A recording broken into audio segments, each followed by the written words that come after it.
அப்பா என்கிட்ட காசு இல்லப்பா. அவ்வளவுதான் நம்மள முடிச்சு விட்டீங்க போ.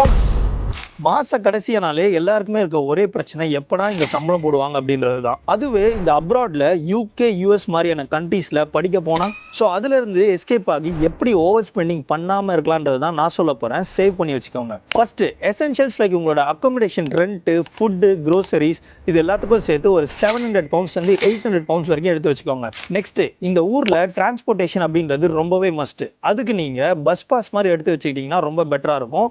அப்போ நீங்க ஒரு மாசத்துக்கு ஜோன் வைஸ் பார்த்தாலுமே ஒரு 100ல இருந்து 200 பவுண்ட்ஸ் வரைக்கும் எடுத்து வச்சுக்கணும். கண்டிப்பா ஸ்டூடெண்ட்ஸ்க்கு இந்த course materials, textbook, printing, stationery இதெல்லாம் தேவைப்படும். அதுக்கு நீங்க ஒரு 100ல இருந்து 150 பவுண்ட்ஸ் வரைக்கும் எடுத்து வச்சுக்கோங்க. கொஞ்சம் நல்ல பசங்களா இந்த ஃபைனு, பெனால்ட்டி இதெல்லாம் வந்து கொஞ்சம் அவாய்ட் பண்ணிக்கோங்க. மெடிக்கல் பொறுத்த வரைக்கும் ஆல்ரெடி நம்ம விசா அப்ளை பண்ணும்போது NHS ஹெல்த் இன்சூரன்ஸ்க்கு நம்ம பே பண்ணியிருப்போம். இது எல்லாமே தவிர்த்து எப்பவுமே எமர்ஜென்சி ஃபண்டுன்னு சொல்லிட்டு ஒரு அமௌண்ட்டை தனியா ரெடி பண்ணி வச்சுக்கோங்க.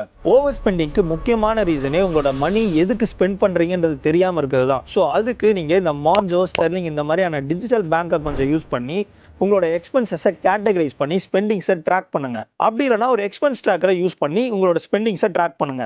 இதோட இன்னும் டீட்டெயிலான பட்ஜெட் வேணும் அப்படின்னா மணின்னு கமெண்ட் பண்ணுங்க.